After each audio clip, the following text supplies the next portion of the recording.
Hello, and welcome to our next module. In this module, we're going to be dealing with how wars are fought. Right? This is going to include things like behavior within wars and something called the just war tradition, right? Having to deal with what makes a war a good war. So, in this module, here are your learning objectives. Right? First, I want you to be able to understand the difference between tactics and strategy in combat. Secondly, we're going to be dealing with something called the revolution in military affairs. So I want you to be able to explain what this is all about. And finally, I want you to be able to describe the strategic logic of deterrence, right? How do we use military threats to prevent combat from actually happening? So to start out, we want to deal with the world system and this concept of polarity and what it might have to do with alliance behavior. So within the world system, there's several different ways to unite power, right? For power to be distributed. The first and kind of the most traditional way for power to be distributed is via something called multipolarity, when there's a whole lot of great powers, but not really a superpower. This situation existed before World War I, right? Russia, Germany, Japan, the UK, France, Austria-Hungary, the Ottoman Empire, lots of great powers, but no one that could be said to be a superpower. So there's a lot of different poles, and they are constantly vying for power within the system. Now, after World War II, we evolved into a bipolar system, where there are two really great powers, or even superpowers, and everyone picks a side. Right? We had the US and the Soviet Union as our major, great powers or even superpowers during this period of bipolarity. But then the Soviet Union collapsed, and we ended up with what we have now, or at least had in the early 90s into the early 2000s, a system of unipolarity, meaning there's only one major superpower. And they have non-state actors in other states that advise them on what they should do, but there's really only one center of power. Now, these different power situations, are set up to different alliance behavior, right? They lend themselves to different types of alliance behavior. And there's really two major ways that alliances can form. The first is called bandwagoning, right? Joining on the bandwagon. It's when all these powerful groups team up to defeat smaller powers and steal their power for themselves. We've seen this occur during the colonial era. But something that's a little bit more popular is balancing behavior, where we see different groups with different sets of power align to oppose each other. Right? They're going to balance each other's power out. This seems to be a more secure way to operate in the world system. So these big power setups really have a lot of impact on the way that wars end up being fought. So let's take a look at some different things about war moving on. So there's something called the revolution in military affairs. This was originally a Soviet concept, but we in the United States kind of took it the next step forward. Now, when we think about the way wars are fought traditionally, right, we think about big bloody battles with a lot of collateral damage, states fighting against states. Now, this can be in either a limited war or a total war where the entire state gets involved in conflict. But really, what this lends itself to is the military being ready to fight the war that it already just fought, right? Because militaries are very slow to adapt. Now, this traditional way of fighting war was broken up, right? We had a big change in the way that we conducted our military activities, right? We shifted from this old model of breaking things and killing people to a much more targeted and surgical approach with the military. A good example of this is we switched from using carpet bombs to smart bombs. Instead of just blowing everything up, we blow up the exact thing we want to hit. Now, along with this, we saw a lot of professionalization and specialization of military forces. Right, soldiers are now considered to be professionals, right, and they specialize in what they do instead of just having a whole bunch of 100,000 general infantry guys that you just pulled out of your own population and forced them to fight. Conscription is essentially gone these days. The way that we fight now requires a lot of training and a lot of specialization. And along with that, it requires a whole lot of new technologies to be able to fight the way that we want to fight. Particularly, it requires a lot of satellites and communication technologies in order to build up our command and control infrastructure. And we'll talk about that in a little bit. But where this has come into play a whole lot is within asymmetric warfare, right? The United States and the West, generally speaking, are very powerful, very heavily advanced. And most of our conflict isn't with similar types of people. It's against non-state actors or insurgents or small terrorist groups. So big power fighting against a little power. Now, our next module is going to flip this on its head, but for now we're talking about this from the big state perspective. And fighting in asymmetric warfare requires a lot of intelligence and communications between soldiers and command systems. So this is where command and control becomes a really big thing, right? We need to be able to control at the strategic level all the way down to the tactical level, which we'll talk about in just a second, right? But we need to be able to take the intelligence and information that we have and distribute them to the warfighters as quickly as possible. So this has allowed our military to become much more flexible and much more adept at the kind of conflicts that have emerged since the collapse of the Soviet Union and the Cold War coming to an end. So this revolution in military affairs has really been a big thing in remaking our military after what happened in Vietnam. We first saw it really come into play in the first Persian Gulf War, and it's since then become the major way that we fight now. So I've said a lot about strategy and tactics, but let's actually look into this a little bit more. Right? Strategy and tactics are very different from each other. Right? Strategy is all about the big picture, right? Really kind of the battalion level on up, and can involve entire theaters of war, right? What you see down on the left-hand side, or it's backwards, whatever, pointing is more difficult than you would think it would be. Right, what you see in this setup is an image explaining how militaries actually break up their soldiers and are able to put them into smaller units. So the battalion and brigade level are 600 up to, right, thousands and thousands of soldiers operating together. Right, so this is big picture war fighting. Right. And strategies, like how do you achieve an end goal, right? Tactics are, right, smaller, more individualized things. So as you'll see in the other image underneath tactics, right, the strategy would be to take the river. The tactics would be, use a boat or, right, build a bridge, blow up a bridge. It's the actual individual actions that would go into doing and completing the larger strategy. So this is kind of played out at the company level on down to fire teams, which are 4 to 10 soldiers. This is much more, right? Tactics are much more localized in action, but they're still part of a larger picture, right? Most of the famous military strategic guys would see a big vision, and then they'd loose the order would be take this city, and they would pass that on down to their lower leaders, and their lower leaders would actually conduct the smaller operations necessary to achieve the goal, right? So that's the difference between strategy and tactics. And that's really important to think about in how we go about conducting our combat, right? Mixing strategy and tactics can end up being hugely detrimental to the way that we conduct things.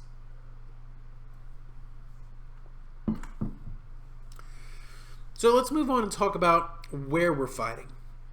It used to be we talked about theaters of war and battle fronts.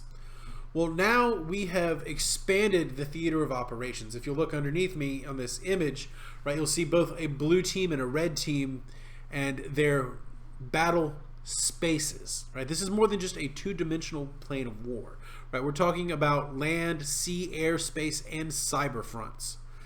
Right, including remote sensing capabilities with satellites into individualized combat, and being able to expand our command and control abilities within the conflict. Right, even though the conflicts are becoming smaller and smaller and more limited and focused, the battle space itself is actually expanding. Right, we see remote warfare, both command and control, and directly with drone fighting. And we see the emergence of hybrid warfare, where it's more than just soldiers fighting, right? Where we're conducting cyber operations and special force operations, along with traditional military operations and surgical strikes and intelligence gathering, right? We're seeing the way that we fight become much more expanded than it used to be. Right? War has essentially evolved into a continuum, stretching from intelligence through special operations to conventional warfare, cyber warfare, and possibly even non-conventional warfare, insurgencies, large use of very powerful weapons, things like that. But at the same time, conflict's also becoming more and more precise, but it's also encompassing more of our human life, right? We in our everyday usage, as we use the internet, right, we are still caught up tangentially on right, in intelligence gathering. So even though we're just doing our everyday lives, and we're still becoming involved in conflicts, even though the actual battle is a much more precise thing these days. Hopefully that's pretty clear at this point. So let's look into this idea of how intelligence gathering and warfighting have come to be together. There's really two major fields of intelligence activity that right, intelligence groups become involved with. The first is human intelligence. Right, this is kind of traditional James Bond spy gathering information kind of stuff. Right, this is getting information from people that know things. Right, this is right our traditional way that we think of spying, right, and gaining intelligence.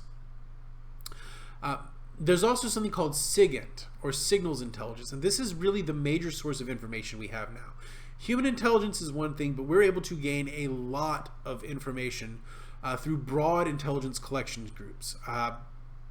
What you see, the big image that's underneath me here, is a map, roughly speaking, of where we as America and the so-called Five Eyes are able to collect information and shift it around, right? We were able to have broad intelligence collection of a wide variety of things via a couple of different programs, right? Edward Snowden revealed the Echelon program, which is essentially gathering every piece of communications data on the Earth, right? And it's being shared among the Five Eyes, who are the United States, Canada, the UK, Australia, and New Zealand. Right, and we're sharing all of our intelligence collection with each other. While it may be illegal for the United States to spy on its own citizens, even if they do it, it's not illegal for the UK to do it, and they can share any data that they have with us, and we can do the same thing with the UK. Right, this has become a very large, internationalized intelligence gathering operation that really collects a large majority of the information that is traveling around the Earth today. So signals intelligence has become very important in the way that we gather information of the battle space and are able to target our operations in warfighting these days. So now we're going to move on and talk a little bit about the strategic logic of deterrence. So this strategic logic of deterrence really was a key portion of what was going on during the Cold War. Thomas Schelling wrote a book called The Strategic Logic of Deterrence that really looked at how nuclear weapons and other weapons could be used to counterbalance each other and really play out a situation. Schelling is really big into this idea of brinksmanship, or being able to take things all the way to the edge of conflict, where conflict would begin, in order to get what you would want, right? Instead of dragging everyone else down, someone's eventually going to give up and move back and give you what you want, right? This is extending what was going on with communications and signaling and bargaining in the last module. But one of the big things that Schelling hit on was that it would be very useful to be able to take control of the situations away from humans and automate war systems, right? This would allow credibility of threats to really just skyrocket and go through the roof. And where this became really interesting and scary is when he started dealing with nuclear deterrence and mutually assured destruction, right? The thing that really kept the world peaceful during the Cold War is that both sides were afraid the other guy was going to be able to destroy them, right? The fact that neither side really wanted to be responsible for destroying everything in the world really deterred a lot of conflict. And that's where we saw a lot of focus on mutually assured destruction. And that's where the notion of second strike capabilities became really big, right? The ability to hide away some of your nuclear weapons so that once everything else had been wiped out, you could then go and make sure you knock out everyone else. This is why the Star Wars program in the 1980s, right, the program to shoot down nuclear missiles from space, really undermined a lot of the deterrence logic that had been built up throughout most of the Cold War. So this becomes, right, this automation and this second strike capability become really important to the way that deterrence plays out. Now, something that's a little bit more new to this, right, this logic of deterrence, is the way that we use drones now, right? This ability to remove humans from harm in war, right? We're able to inflict harm on other people, but it's not able to come back to get us, right? This inherently right, makes it asymmetrical between the West and everyone else, right? We don't really face that much of a risk. If one of our drones gets shot down, it's just money. We have lots of money, right? It's more dangerous for us to have a soldier die.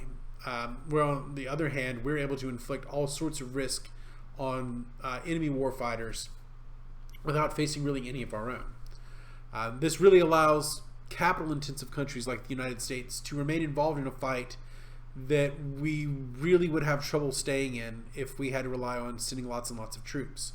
Particularly the conflicts that are still going on in Iraq and in Afghanistan and down in Yemen.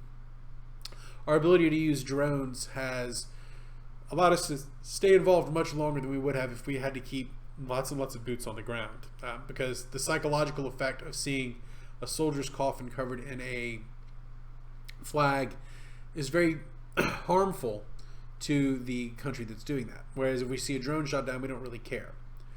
Now, one thing that that comes up with drone warfare that we need to talk about as well is a lot of times we think that drone operators that are really just kind of gamifying war, right? They're disconnected from it and they don't feel combat the same way. But what we've noticed over the past decade or so is that the psychological effects on drone operators are actually as high, if not higher, than normal soldiers involved in war. So there's still a big cost to be paid in being a drone pilot, right? And drone warfare still has a cost. Now, the cost isn't necessarily death, like it could be if you were boots on the ground, but it's still a significant cost to be paid, and we need to think about how this shift has impacted the way that we fight our wars.